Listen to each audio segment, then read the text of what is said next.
ഗുരുവായൂർ ക്ഷേത്രത്തിലേക്ക് കൊണ്ടുവന്ന ശുദ്ധജലം മുസ്ലിം ലീഗിൻ്റെ ചില കൗൺസിലർമാരുടെ നേതൃത്വത്തിൽ പരസ്യമായി നടുറോഡിൽ ഒഴുക്കിക്കളഞ്ഞ വിഷയവുമായിട്ട് ബന്ധപ്പെട്ട് ഈശ്വരവിശ്വാസികളുടെ ഒരു കൂട്ടായ്മ, ഒരു പ്രക്ഷോഭ കൂട്ടായ്മ നാളെ വൈകുന്നേരം 4:30 ഗുരുവായൂർ ക്ഷേത്രത്തിൻ്റെ കിഴക്കേ നടയിൽ കൂടുകയാണ്.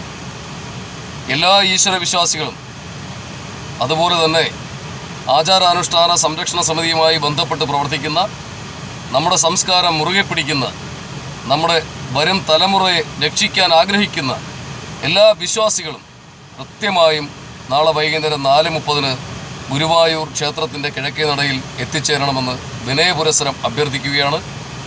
നമ്മളിതിൽ ഉപേക്ഷ വിചാരിച്ചാൽ, മറ്റെന്തെങ്കിലും ഒരു കാരണത്തിൻ്റെ പേരിൽ നമ്മൾ ഒഴിവാക്കി വിട്ടാൽ സഹനത്തിൻ്റെ നെല്ലിപ്പലകയിൽ നിൽക്കുകയാണ്.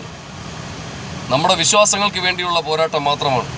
അല്ലാതെ ആരെയും വ്യക്തിപരമായോ രാഷ്ട്രീയമായിട്ടോ ഹനിക്കാനുള്ള ഒരു യത്നവും നമുക്കില്ല. നമ്മൾ ആരെയും ബുദ്ധിമുട്ടിക്കുന്നില്ല. പക്ഷേ നമ്മളെ ക്ഷേത്രങ്ങളുടെ ആചാരങ്ങൾ തകർക്കാനുള്ള ഗൂഢശ്രമങ്ങൾ നടക്കുകയാണ്. അതിൻ്റെ ഭാഗമാണ് ഈ സംഭവിച്ചത്. ഗുരുവായൂർ ക്ഷേത്രത്തെ സംബന്ധിച്ചിടത്തോളം കേരള സർക്കാരിന് ദേവസ്വം ബോർഡിലൂടെ വൻ വരുമാനമുണ്ടാക്കുന്നൊരു ക്ഷേത്രമാണ്. പല തരത്തിലുള്ള നാട്ടുകളിൽ നിന്ന്, പല തരത്തിലുള്ള ഭാഷയിലുള്ളവരിൽ നിന്ന് വിശ്വാസികൾ എത്തിപ്പെടുന്ന ക്ഷേത്രമാണ്.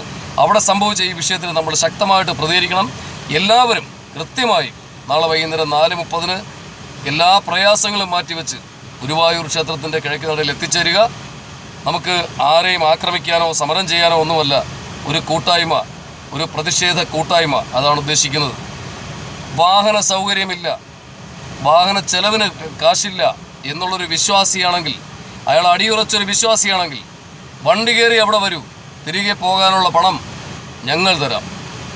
നമ്മുടെ സമൂഹത്തിലെ വിശ്വാസികളെ രക്ഷിക്കുന്നതിന് വേണ്ടിയിട്ടുള്ള ഈ യത്നത്തിൽ ദയവായി പങ്കാളികളാവുക, ഉപേക്ഷ വിചാരിക്കാതെ എന്ന് അഭ്യർത്ഥിക്കുന്നു.